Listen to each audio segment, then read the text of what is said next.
चलिए दोस्तों, आज हम शुरू करते हैं कक्षा 10वीं का अध्याय 1.2 क्वेश्चन नंबर तीसरा आपके बुक में दिया है। अभाज्य गुणनखंड विधि द्वारा निम्नलिखित पूर्णांकों के एचसीएफ और एलसीएम ज्ञात कीजिए। ठीक है, हम देखिए पहले क्वेश्चन को हम सॉल्व करते हैं। पहला क्वेश्चन क्या दिया है? पहला दिया है 12, 15 और 21। ठीक, तो देखिए ये हो गया 12, ये हो गया 15 और ये हो गया 21। अब देखिए ये हो गया 12, 15 और 21। यहाँ पे रफ वर्क में देख लीजिए, हम कर देते हैं थोड़ा सा। 12 का अभाज्य गुणनखंड क्या होगा? ये होगा 6। इनको गुणनखंड के रूप देखिए 12 का गुणनखंड क्या होगा? ये हो जाएगा 6, 3 और फिर ये 3 खत्म। 12 का क्या आया? 2 गुणे 2 गुणे 3 हो गया।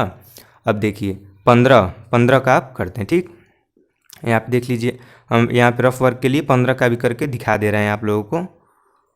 आपको दिख नहीं रहा होगा तो चलिए हम इसको थोड़ा सा नीचे कर देते हैं। 15 ये होगा 3 से कटेगा कितने बार में? 5 बार में। ठीक, अब 5 से कट गया पूरी तरह से, कितना आया? 3 और 5, तो ये हो गया 3 और गुणे 5। अब बात करते हैं किसकी? अब बात करते हैं हम 21 की। तो यहाँ पे देखिए ये सब रफ वर्क है। ठीक, आपको एग्जाम में ये सब नहीं लिखना है, आपको बस एग्जाम में डायरेक्ट ये सब रफ वर्क में पीछे करके और ये डायरेक्ट ये सब लिख देना है। ठीक, तो ये देखिए कितनी बार में जाएगा? 7 बार में। और ये अब ये 7 से पूरी तरह से कट गया, कितना आया? 3 गुणे 7। अब देखिए इनका सबसे पहले हम एचसीएफ निकालते हैं। तीन सब में क्या कॉमन है? देखिए इसमें भी 3 है, इसमें भी 3 है और इसमें भी 3 है। तीनों में क्या कॉमन है? 3। तो इसका एचसीएफ क्या हो जाएगा? जब तीनों में 3 कॉमन है तो इसका एचसीएफ हो जाएगा 3। ठीक, अब देखिए एलसीएम कैसे निकालते हैं? ये 3 तो तीनों में कॉमन है, तो इसको पहले हम 3 को ऐसे ही एज इट इज़ उतार लेंगे। ऊपर क्या बचा है? 2 गुणे 2, तो अब इसको हम लिख लेंगे 2 गुणे 2। अब देखिए नीचे क्या बचा है? 5 बचा है ना, 5 हो गया। अब फिर इसमें नीचे क्या बचा है? गुणे 7। अब इसमें गुणा कर दीजिए, 3 दूना के 6, 6 दूना के 12, 12 पचे 60। 60 में 7 का करेंगे तो आ जाएगा 7 छक 42, तो ये हो जाएगा 420। कितना हो जाएगा? 420। यही उसका एलसीएम है। ठीक, तो एलसीएम इतना आ गया और एचसीएफ इतना आ गया। ठीक है, चलिए अब आगे बात करते हैं क्वेश्चन नंबर दूसरे की। क्वेश्चन नंबर दूसरा दिया है 17, 23 और 29।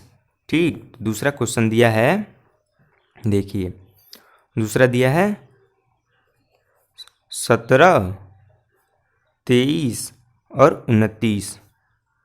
तो देखिए फिर से हम यहाँ पे रफ वर्क करके आपको दिखा दे रहे हैं। तो 17 का क्या हो जाएगा? 17 तो 17 से ही कटेगा, तो ये हो जाएगा इसका 17। और 23 भी किससे कटेगा? 23 भी 23 से ही कटेगा, तो ये हो जाएगा इसका 23। अब ये देखिए 29 किससे कटेगा? 29 भी 29 से ही कटेगा। तो देखिए अब इसका एचसीएफ हम लोग निकालते हैं। तो इसका एचसीएफ क्या हो जाएगा? इसका एचसीएफ हम लोग अब निकालते हैं। देखिए तो इसका एचसीएफ देखिए, इन सब में कोई कॉमन नहीं दिख रहा है, तो जिसमें कोई कॉमन नहीं दिखता है उसमें हम 1 मान लेते हैं। यहाँ पे कुछ नहीं तो मान लीजिए गुणे 1 है, यहाँ पे भी गुणे 1 है, यहाँ पर भी गुणे 1 है, तो तीनों में क्या कॉमन हो गया? तीनों में 1 कॉमन हो गया। तो हम एचसीएफ क्या लेंगे? एचसीएफ हो जाएगा हमारा 1, क्योंकि कुछ नहीं है तो 1 है। ठीक, अब बात करते हैं हम एलसीएम की। तो एलसीएम हो जाएगा 17 गुणे 23 और गुणे 29। तो अगर ये गुणा करेंगे आप तीनों में तो कितना आएगा? 11 और 339, इतना हो गया। एलसीएम ये हो गया और एचसीएफ ये हो गया दूसरे वाले का। इतना तो क्लियर हो गया आप लोगों को। पहले वाला का ये आ गया है और दूसरे वाले का ये आ गया है। ठीक, अब बात करते हैं क्वेश्चन नंबर तीसरे की।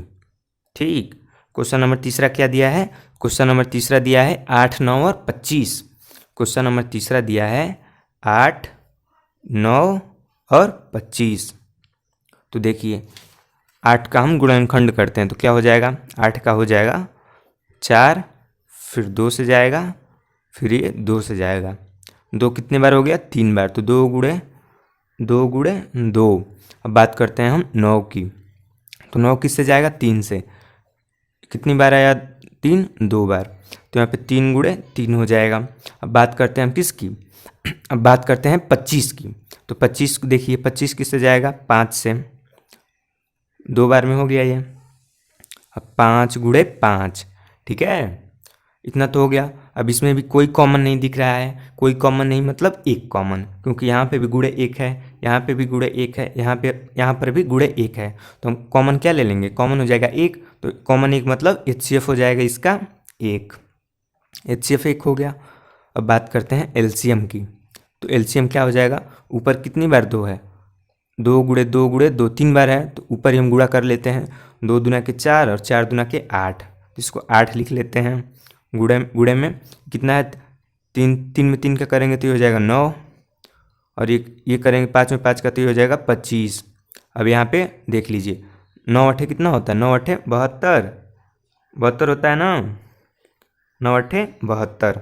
अब 72 में 25 का करेंगे तो कितना हो जाएगा, 72 में 25 का 1800, ये हो जाएगा 1800। यही हमारा LCM हो गया इसका, ठीक है। अब देखिए ये सब हम रफ वर्क में किए हैं, आपको एग्जाम टाइम में ऐसे नहीं करना है।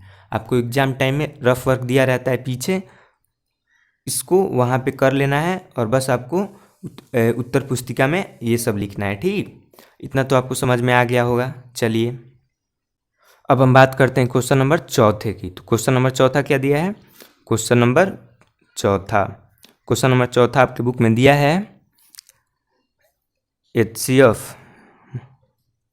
306 और 657 का कितना दिया है, 9। 306 और 657 के HCF 9 दिया है। क्वेश्चन नंबर 4 है ये, ध्यान दीजिएगा, 9 दिया है, ठीक। और LCM मतलब इन दोनों का LCM हमको ज्ञात करना है। 306 और 657 का LCM हमको ज्ञात करना है। HCF दे दिया है और इनका हमको LCM ज्ञात करना है। तो चलिए अब हम इसको सॉल्व करते हैं। तो इसको हम सॉल्व करते हैं। देखिए आपको पता ही होगा ये कि इन संख्याओं का गुणनफल इनके HCF और LCM के गुणनफल के बराबर होता है। ये तो आपको पता ही होगा, क्योंकि आपने ऐसे क्वेश्चन पहले भी किए हैं, मतलब इस टाइप के। इसमें दर्शाना होता था कि दर्शाइए कि इन संख्याओं के गुणनफल उनके HCF और LCM के गुणनफल के बराबर होते हैं।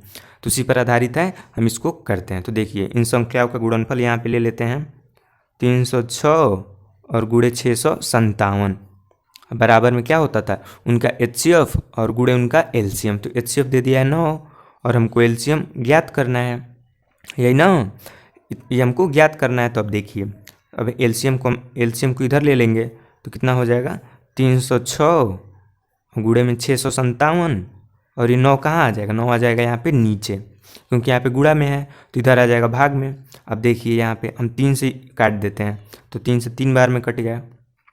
ऊपर वाला कितने बार में कटेगा, 1 0 और 2, 102 बार में। फिर ये 3 से कट जाएगा कितने बार में, 3 त्रिक 9 और 3 चौक 12, 34 बार में। अब 657 में 34 का गुणा करेंगे तो कितना आएगा, अगर आप गुणा करेंगे 657 में 34 का तो आ जाएगा 22, सॉरी यहाँ पे लिख देते हैं, आपको दिखेगा नहीं।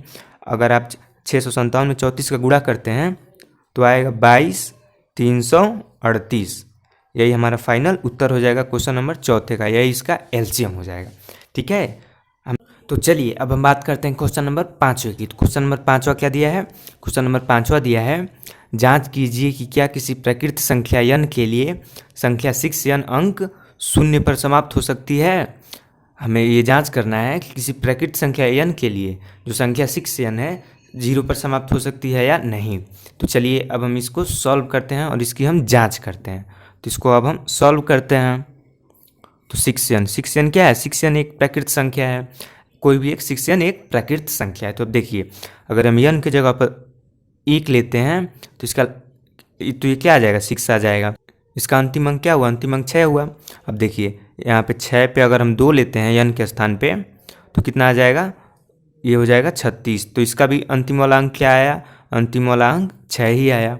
अब देखिए अगर n की जगह पर हम 3 लेते हैं तो इसका भी अंतिम अंक कितना आएगा, इसका भी अंतिम अंक 6 ही आएगा, क्योंकि 6 6 36 होता है और 36 में अगर 6 का गुणा करेंगे तो 216।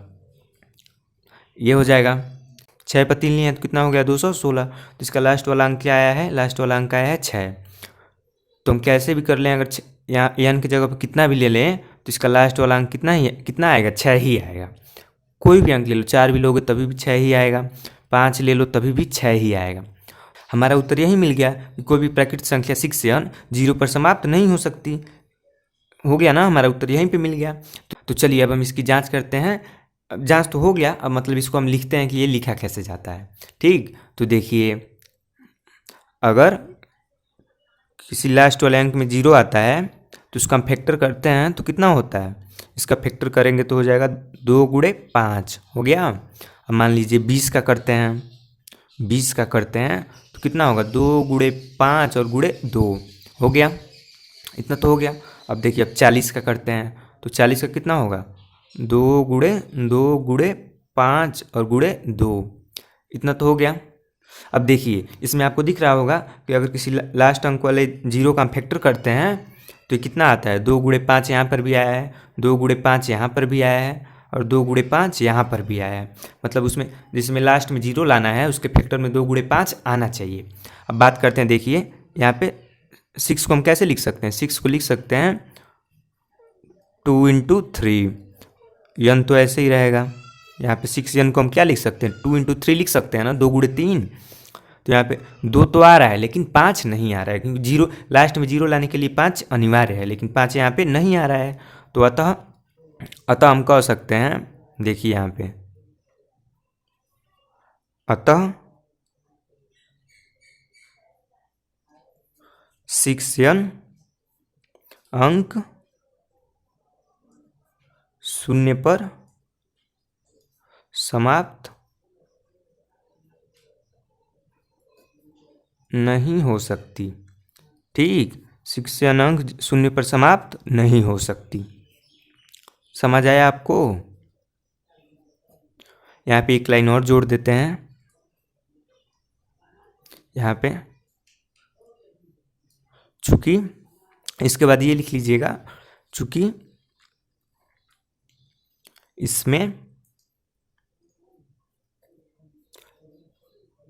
5 अनुपस्थित है, इसमें 5 अनुपस्थित है। उसके बाद ये लिख लीजिएगा, अतः 6n अंक 0 पर समाप्त नहीं हो सकती। ठीक, अब ये 5वां क्वेश्चन पूरी तरह से सॉल्व हो चुका है। तो चलिए अब बात करते हैं क्वेश्चन नंबर 6 की। तो क्वेश्चन नंबर 6 दिया है, व्याख्या कीजिए कि इतना और इतना एक अभाज्य संख्या क्यों है। व्याख्या करना है कि इतना और इतना एक भाज्य संख्या क्यों है। ठीक है, तो चलिए अब हम इसको सॉल्व करते हैं और इसकी हम व्याख्या करते हैं। ठीक है, सबसे पहले हम इसको पहले वाले को करते हैं। पहले वाला क्या दिया है 7 गुणे 11 गुणे 13 प्लस में 13। तो कुछ नहीं करना है, इसमें गुणा और जोड़ ही तो करना है। देखिए सिंपल, लेकिन हम इसको सिंपल तरीके से कैसे हम इसको करते हैं, तो इसमें हम 13 को कॉमन ले लेंगे। तो देखिए यहाँ पे अगर 13 को कॉमन लेते हैं तो यहाँ से 13 हट जाएगा तो अंदर कितना बचेगा 7 और गुणे 11, और यहाँ से 13 हट जाएगा तो कितना बचेगा प्लस में 1 हो गया। अब देखिए 13 हो गया ये, और ये हो गया 11 में 7 का करेंगे तो ये हो जाएगा 77 और 1 78, तो ये कितना हो जाएगा 78। ठीक है, अब देखिए यहाँ पे रफ वर्क के लिए साइड में 78 का हम गुणनखंड निकालते हैं तो कितना आ जाएगा ये, देखिए 2 से करते हैं तो कितने बार में जाएगा 39 बार में। अब 3 से 13 बार में, और फिर 13 से ही ये कटेगा तो कितना आया 13, ये तो पहले ही था। अब ये आया 2 गुणे 3 गुणे 13, तो इसको लिख लेंगे 2 गुणे 3 गुणे 13। अब देखिए यह एक भाज्य संख्या है क्योंकि इसके एक के अतिरिक्त इतने सारे अभाज्य गुणनखंड आ रहे हैं। ठीक है, यह एक भाज्य संख्या है क्योंकि इसका एक के अतिरिक्त इतने सारे गुणनखंड आ रहे हैं। ठीक है, तो यहाँ पे हम लिख सकते हैं अतः, चलिए हम पहले दोनों को सॉल्व कर लेते हैं उसके बाद लिखते हैं। ठीक, अब देखिए अब क्या बचा था, अब ये वाला बचा था। ये वाला क्या दिया है, ये वाला दिया है 7 गुणे 6 गुणे 5 गुणे 4 गुणे 3 गुणे 2 गुणे 1 प्लस में 5। अब उसके जैसे ही इसको भी हम सॉल्व करेंगे। इसमें हम क्या कर लेंगे, इसमें 5 को कॉमन ले लेंगे तो तो 5 को कॉमन ले लेंगे तो अंदर क्या बचेगा 7 गुणे 6 गुणे 4 गुणे 3 गुणे 2 गुणे 1, और ये प्लस में हो जाएगा 1 हो गया। चलिए अब देखिए, अब गुणा करेंगे, इन सब का टोटल गुणा करेंगे तो कितना आ जाएगा, इनका हम अगर गुणा करते हैं तो आ जाएगा 1008। कितना आ जाएगा 1008, अब प्लस में ये हो जाएगा 1, प्लस में कितना हो गया 1, तो ये हो जाएगा 5 और गुणे में 1009। अब यह भी एक भाज्य संख्या है क्योंकि इनका एक के अतिरिक्त भी देखिए, एक के अतिरिक्त इनका कितना आ रहा है 2 गुणनखंड आ रहा है, तो यह भी कितना, तो यह भी क्या हो गया, यह भी एक भाज्य संख्या हो गया। तो यहाँ पे हम लिख सकते हैं इनका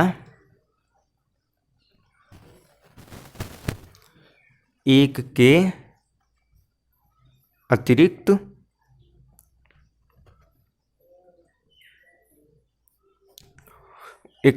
गुणनखंड हैं, अतः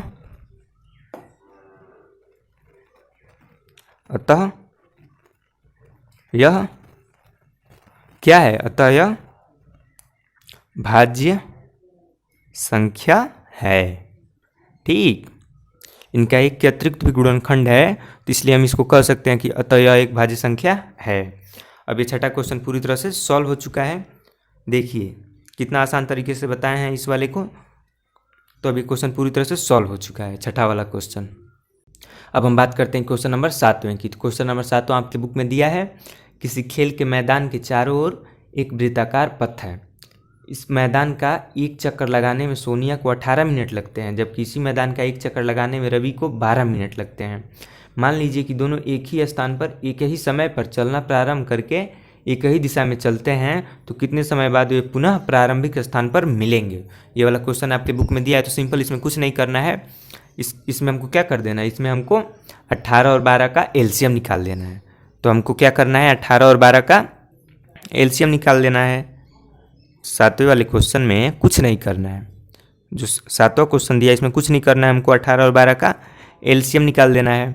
तो देखिए ये हो जाएगा 18 और ये हो जाएगा 12। तो 18 को अगर हम फैक्टर करेंगे तो कितना आ जाएगा, इसका 2 गुणे 3 और गुणे 3 हो जाएगा। अब देखिए 12 का करते हैं हम, तो 2 गुणे 2 गुणे 3 हो जाएगा। अब देखिए इन दोनों में क्या कॉमन आ रहा है, इन दोनों में कॉमन आ रहा है 2 और 3। तो सबसे पहले हम 2 और 3 को एज इट इज लिख देंगे, 2 गुणे 3।